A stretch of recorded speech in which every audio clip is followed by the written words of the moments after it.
over the river and through the woods to Randy's house we go.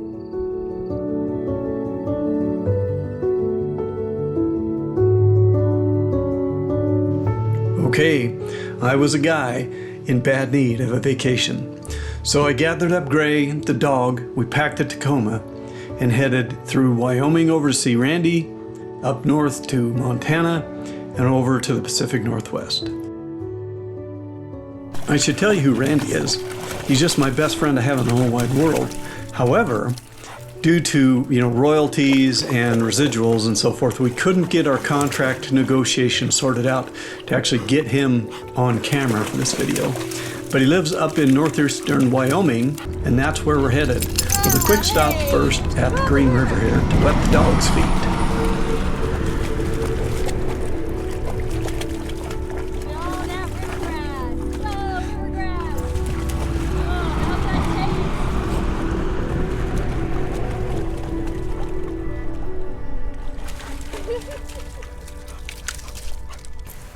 Our first night we stopped in the Bighorn Mountains of Wyoming, up in the area near Tensleep.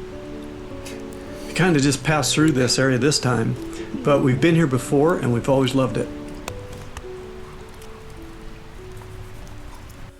As the sun slowly sets over Fort Peck Reservoir, the intrepid travelers, Gray and Dawn, exhausted and weary from their 7-hour trek across the deserted wilderness that is eastern Montana, finally arrived at the Pines, only to discover we have the whole place to ourselves. There is no one here.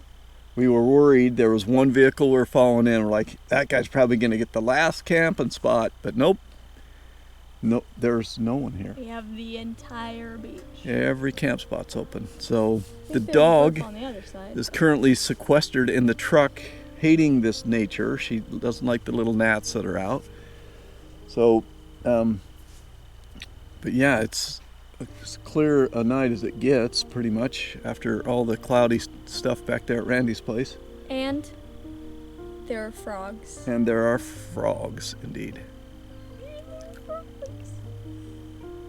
So we made it to Monday night.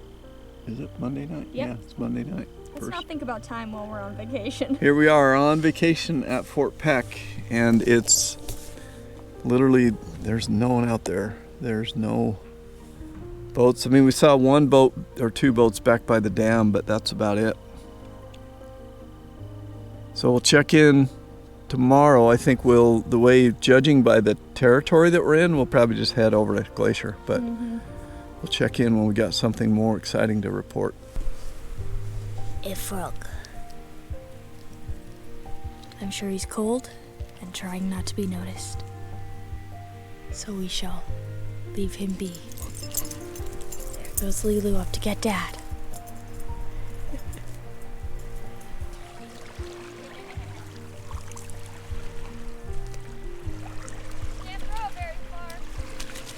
And so begins the stinky wet dog in the back seat part of the trip.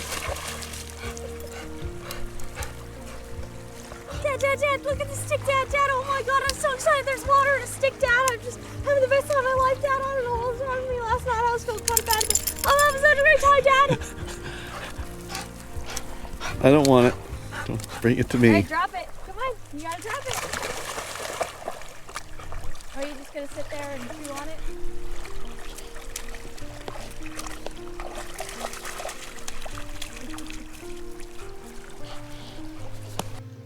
Okay, I gotta say, my camp stove drawer system works pretty darn well as I'm cooking up a campfire breakfast here. The drawer slides out, everything's in there. When we're done cooking, we fold up the camp stove and store it away and get ready and hit the road. And we're gonna hit the road today for a long drive. Is that nice, huh? Up on the table with my phone. Sorry, next people who are eating your breakfast at the table. Sorry for the dog hair. Sorry for the dog hair. Okay, I'm just going to say it. There are some parts of Montana that are just not that scenic. This is the road out of Fort Peck. And this is the pretty part of the travels for the day. We got up onto Highway 2, and I'm telling you, that is nothing but mile after mile after mile of wheatland, little farm towns, tractors, and oh gosh, went through Glasgow and Havre and Cut Bank and finally made it over to Glacier. But boy, we had to endure some mind-numbing drive in between that.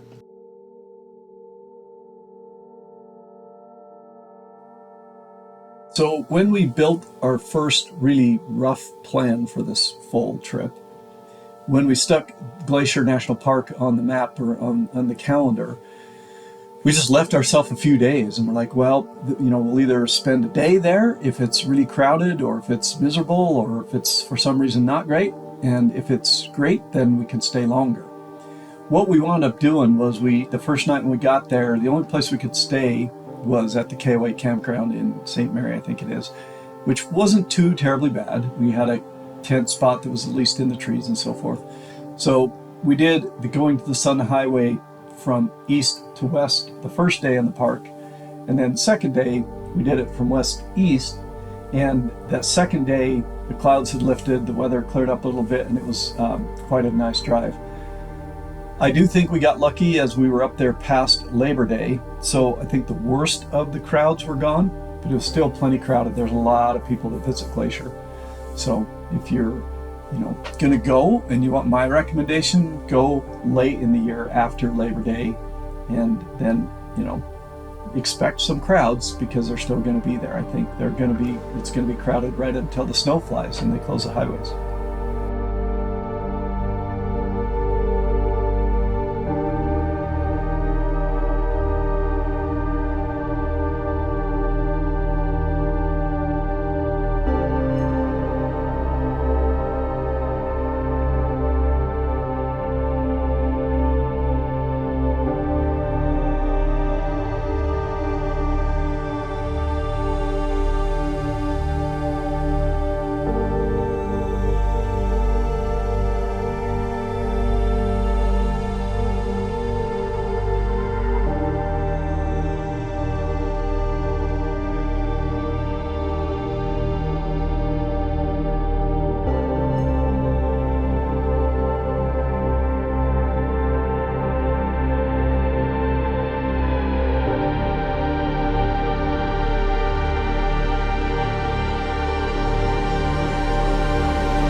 Okay, well, I realize that I'm probably going to be giving the secret away here, but we found a way to get away from the crowds by going over to what is the northwest, most northern, most western entrance to Glacier, north of East Glacier, up to the Pole Bridge area. I believe it's called the Pole Bridge entrance. There is a park entrance there. And you get there by going about 30 or 40 miles up. Much of that is on dirt road. Some of it's pretty well maintained dirt road. Some of it was kind of being worked on, and it rained a little bit, so got a little mud on the truck, nothing too crazy. But you wind your way through the trees and through kind of this big valley that goes along next to a river, and you wind up at Bowman Lake Campground.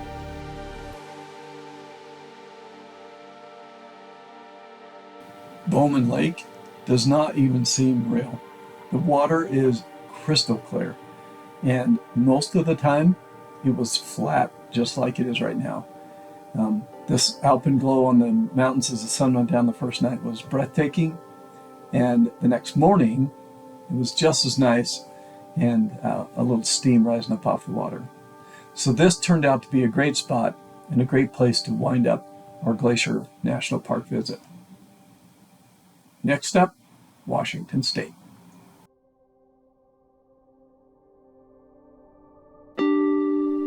All right, we have literally no idea how many days into this trip we are, but we're a lot of days in. We are in Idaho, correct? No, we're in Washington. We're in Washington State. You go first. And we have discovered this creature right here. We don't know what she's wrong with her. No, actually, we've discovered another picturesque lake.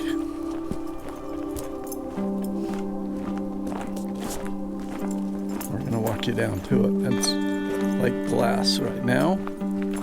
It's evening. We've just had some fine buffalo burgers.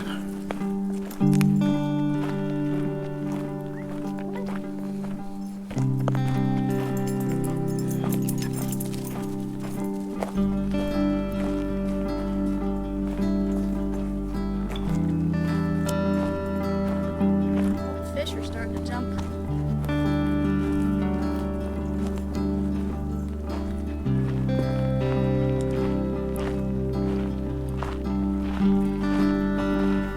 And the dog has officially entered the water. It was glass-like.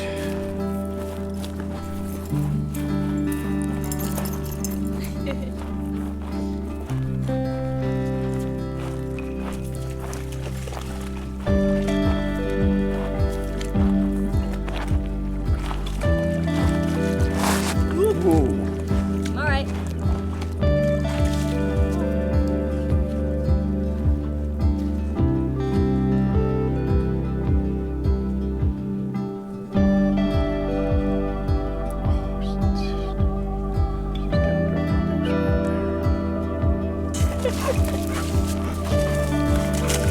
Alan's gonna have to swim for it.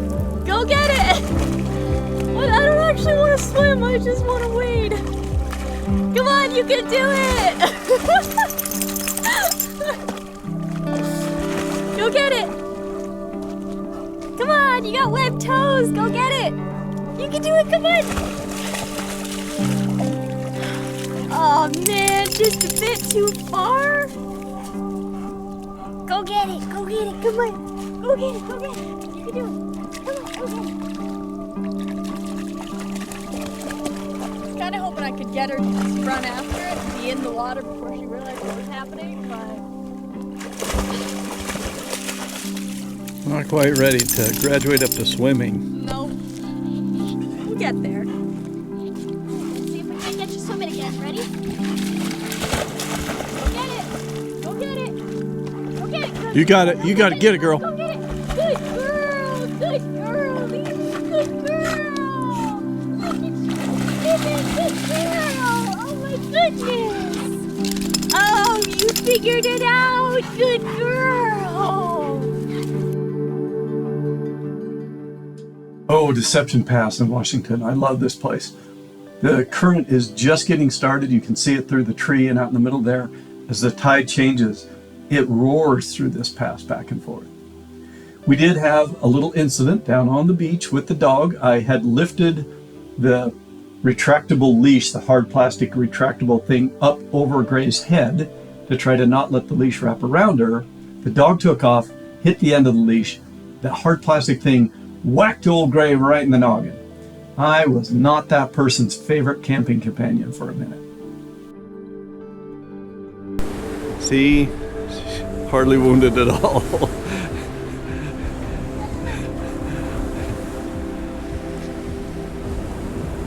A single cairn dots the landscape. No, in fact, an entire family of cairns.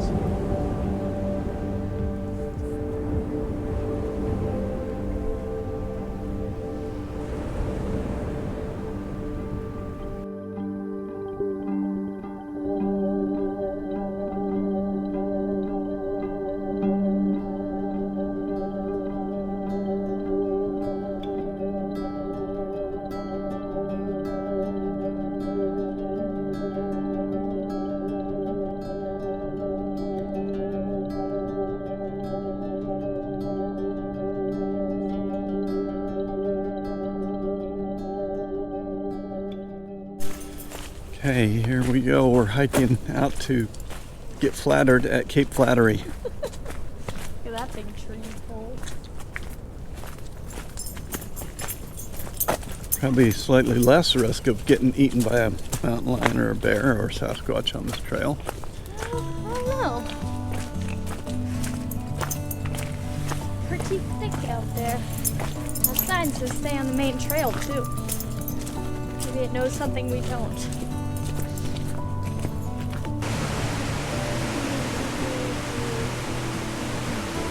No.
All right, well, Gray and I just got back from the wonderful hike out to the ocean and back here at Ozat Lake. Pretty amazing. 3 miles of wooded paradise, except what actually happened. We got to the trailhead and there was not one, but 2 signs saying no No to that thing. You're the trouble. You're the source of our trouble. There was one small sign at the same size as a no bicycle sign, and then there was one big central no dog sign. Which led us to believe they were quite serious about not wanting us to take the pooch on the trail. So we're all done at Ozat Lake here, but we made it in here in the midst of a foggy, scary drive down here last night. I thought it was really cool. It was really cool. It was. It rained for a while and then the rain quit, and so then the fog was coming up off the ground. So off to Vampire Town now, and then off to Mora Campground. Mora. See you later. More of the same. More of the same. No dogs allowed in the backcountry. No dogs. Yeah.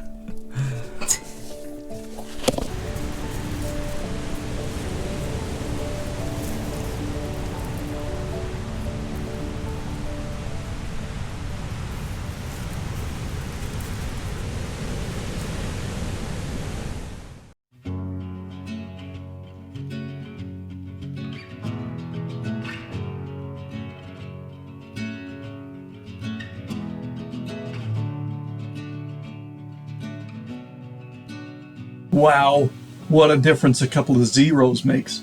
I mentioned early on in the trip how Highway 2, east to west across the top end of Montana, was just a desolate hellscape of nothing but wheat fields and small little farm towns.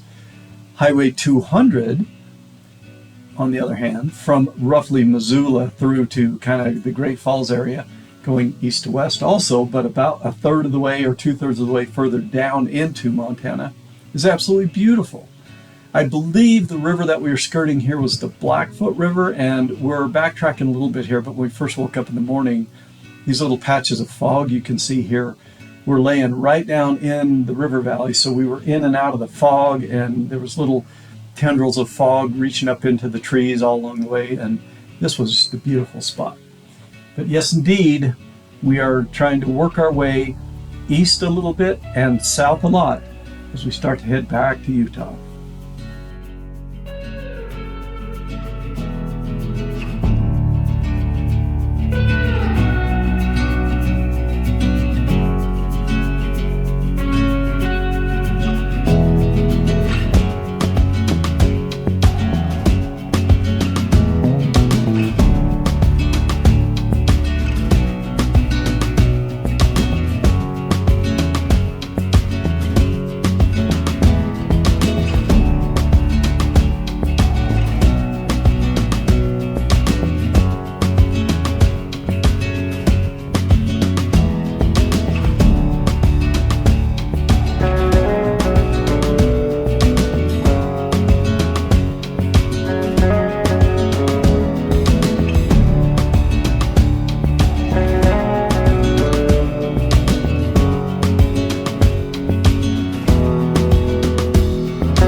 that's it then.